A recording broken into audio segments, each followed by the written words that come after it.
other side. We're Ian and Anna, and we just finished up a 4-month road trip across the United States. We have tons of videos out on that trip, so if you're interested, definitely click up here. But in this video, we couldn't be more excited to share with you the top 10 things to do in Utah. We spent a total of 1 month traveling all over this beautiful state, and it completely blew us away. But before we get started, I want to let you guys know that we're coming out with a USA road trip travel guide sometime in May of 2021. It's going to help you find free campsites, how we did it for only $30 a day per person. So get excited for that. All right, let's start with number 10, Petroglyph Slot Canyon. You can find the Petroglyph Trail in Snow Canyon State Park on the All Trails app. While exploring many slot canyons, it took us 2 hours before we finally found a petroglyph. The path leading to it was absolutely stunning, full of huge boulders, canyons, and wildlife. Once we found the rock carvings, it was like finding treasure. A petroglyph is an image carved and scratched into stone by Native Americans. Gosh, people were so smart back then. They carved petroglyphs in hard-to-reach places like slots and caves where the images could be protected from the sun, rain, and other natural occurrences. That's why they've lasted this long. Petroglyphs have been dated back to 10,000 years, but these ones in particular were estimated to be carved in approximately 500 AD. Seeing hundreds of carvings that could be over 1,000 years old was such a magical experience. An added bonus, we were the only ones there, which always makes it better. Although we didn't know the meaning of each symbol, it was really peaceful, simply observing history. If you don't make it down to Snow Canyon State Park, don't fret. There are thousands of these carvings found all over Utah. Simply Google petroglyphs near me while you're there, and I'm sure something will pop up. Up next, number 9, Sand Hollow State Park. This has to be the ultimate day trip from Zion National Park. Leave those massive crowds behind and drive only 45 minutes to this desert oasis. We seriously could not believe our eyes when we saw the red sandstone cliffs meeting that deep blue water. I mean, just look at those colors. Not only is Sand Hollow awesome for those wanting to relax, but it's a perfect place for the more adventurous souls. We saw tons of people jet skiing, wakeboarding, and enjoying the warm water. Sand Hollow is amazing because the temperature of the water is around 80 degrees May through September. If you know Anna and I, then you know that we absolutely love cliff jumping. The walk to the spot was only 5 minutes from the parking lot, making it easy trail for everyone. Have the time of your lives as you jump from different heights of 15 to 45 feet and cheer those on that are terrified. We seriously jumped at this spot for hours and couldn't get enough. Just please be careful and never jump with your Apple Watch on. I actually ended up finding an Apple Watch at the bottom right below the cliff jump. Another thing to keep in mind when heading to Sand Hollow is that each car is $15 for Utah residents and $20 for out-of-state visitors. Now on to number 8. Monument Valley. Monument Valley is a huge desert that sits on the Utah-Arizona border. It is marked by enormous rock structures. The most famous one is known as the Mitten. It's a bunch of buttes that form somewhat of a hand formation. It's really cool. Fun fact, for decades, Monument Valley was the stage center for many Western films. In each one, it represented the classic West. I'm not a big Western movie watcher myself, but I have seen Monument Valley in a wildly famous film known as, that's right, Forrest Gump. You know that scene where Forrest decides to stop running? This is where that scene was filmed. Monument Valley is owned by the Navajo Nation, which was closed due to COVID-19. We weren't able to get up close and personal with the structures, but that's okay. We were still able to enjoy it from afar and drive past the gigantic buttes. It was still worth it. Next is number 7, Bonneville Salt Flats. First of all, what the heck are salt flats? Well, they are large flat areas of land that were once lakes. This salt flat was created when all the water evaporated from the prehistoric Bonneville Lake around 30,000 years ago. Only an hour and a half from Salt Lake City, you will be surrounded by these salt flats driving down Interstate 80. Once you arrive, you can explore in your car with total freedom, and the craziest thing, there is no speed limit. But don't go out there and do something stupid, guys. Anna and I cannot handle it on our conscience. The state of Utah always makes you feel like you're on a different planet, but we really felt like aliens here. Another crazy fact is that the Bonneville Salt Flats are famous for hosting a ton of motorsports, including those chasing the land speed record. The land speed record is the highest speed achieved by a person using a vehicle on land. We totally understand why this area would be perfect for racing cars. Just look at how massive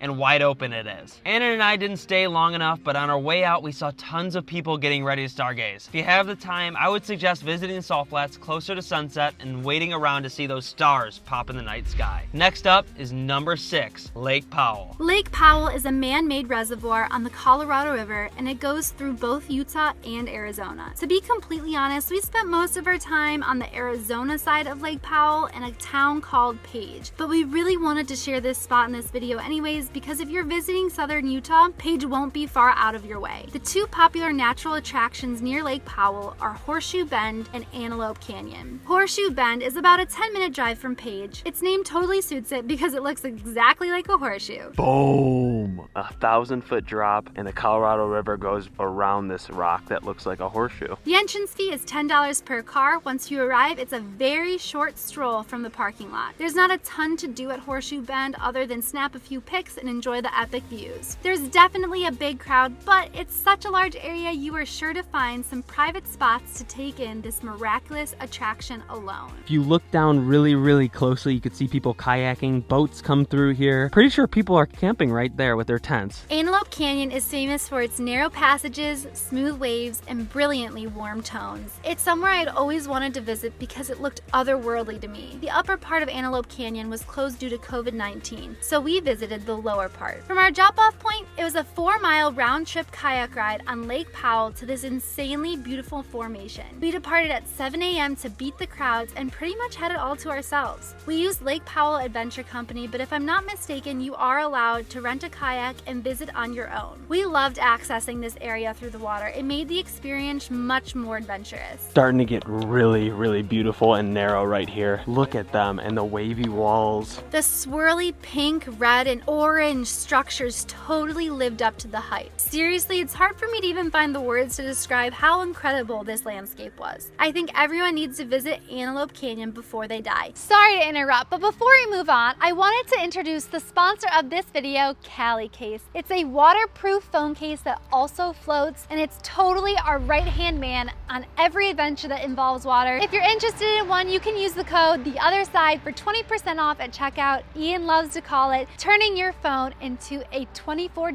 GoPro. All right, guys, let's get back to the video. Woot woot. Coming up, number 5, Zion National Park. This iconic park is one of the most visited in the entire US. I like to call Zion a little Disney World because it gets a whopping 4.5 million visitors a year. I want every single one of you watching this to realize that Zion is packed and always will be packed, but please don't let this ruin your time. Best way to do this? Start every hike as early as possible. By far, the best thing we did in Utah was located in Zion, and that is the death-defying Angel's Landing hike. This hike has been nicknamed the scariest hike in America, and the reason is because 10 people have sadly fallen to their death here. So please be careful and wear shoes that have grip. Angel's Landing will get your heart beating faster than a trip to the bathroom after eating Denny's. Sorry, Denny's. The thing is, Anna and I have been skydiving, bungee jumping, and shark diving, but for some reason, this 5-mile round trip hike was one of the scariest things we've ever done. It's just you and that thick chain taking on the 1,500-foot drop off. One wrong move and you're gone.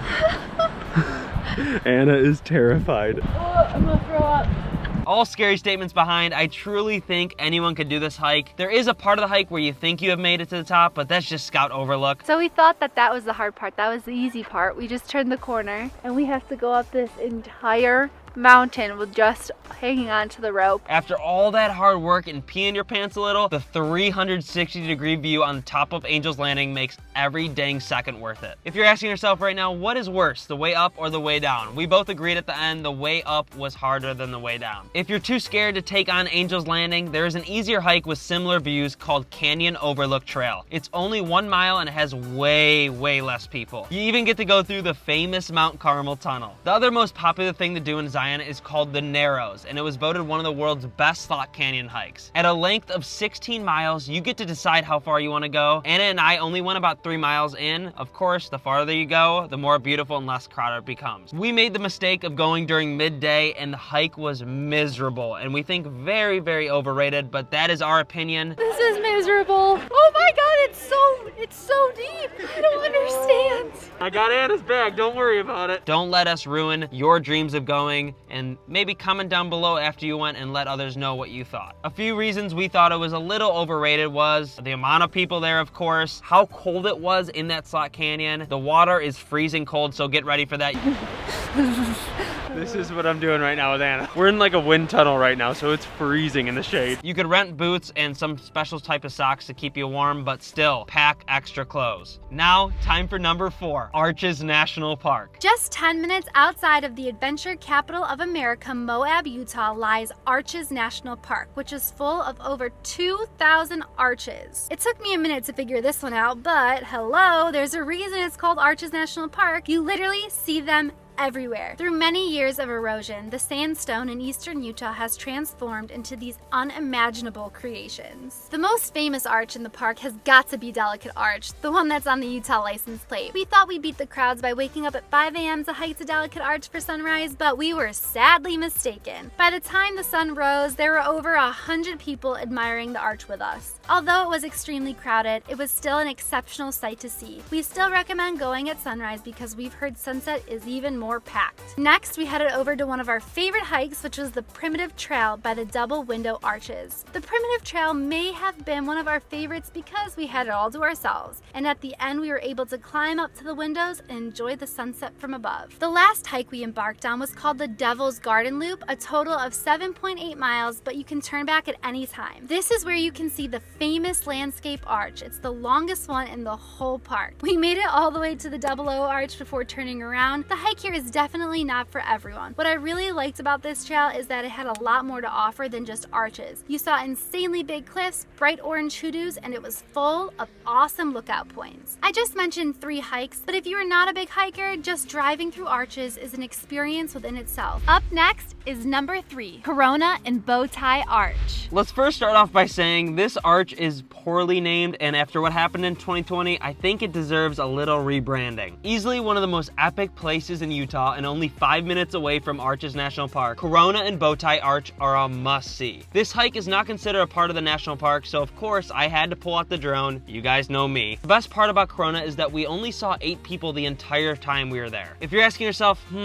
that looks really familiar, well, it's probably because you've seen it before. It was here in 2012 where now famous YouTuber Devin Supertramp created the world's largest rope swing. If you are headed to Arches National Park in the Moab area, make sure you go to Corona Arch. Anna, can I get a woot woot? Now on to number 2, Bryce Canyon National Park. Let me tell y'all, there is something so peaceful about Bryce Canyon. The insane views and rock clusters you've seen online are even more mind-blowing in person. These irregular columns of rocks are called hoodoos. They're found all over the world, but you will find the biggest collection of them in Bryce Canyon National Park. To be completely honest, you can see some of the best views from the top of the canyon, especially at sunset. However, the rim of the canyon can get a bit crowded, so we recommend getting up close and personal with the hoodoos by hiking. Our favorite hike was the Navajo Loop, where you can see Thor's Hammer and Wall Street Canyon. The sights at Wall Street are so breathtaking, and if you go at sunrise, there is no one there. We ended up hiking the trail twice just so we could experience it without any crowds. Another great one was Mossy Cave, where you can actually see a waterfall. The cool thing about Mossy Cave is that you don't have to access it from the park. There's an entrance point right by our favorite barbecue place in the area called I Don't Know Barbecue. If you are going to Bryce, you have to stop there for a delicious meal made by a family-run restaurant. Last but not least, number 1, Yant Trail. This diamond in the rough has to be one of the craziest landscapes in the US and is by far the most memorable spot on our entire 4-month road trip. Only an hour away from Zion, guys, I'm telling you, if you head to Yant Trail during sunset, it will change your life. The ride to get here is a little rough and is about 40 minutes on bumpy dirt roads. But if we can make it here in our Woot Woot mobile without 4-wheel drive, any car, and I mean any car, can make it here. Yant Trail is a very easy 3-mile round trip hike, and once you get to the end, you will be presented with a landscape that will make you question your entire existence. Like, what?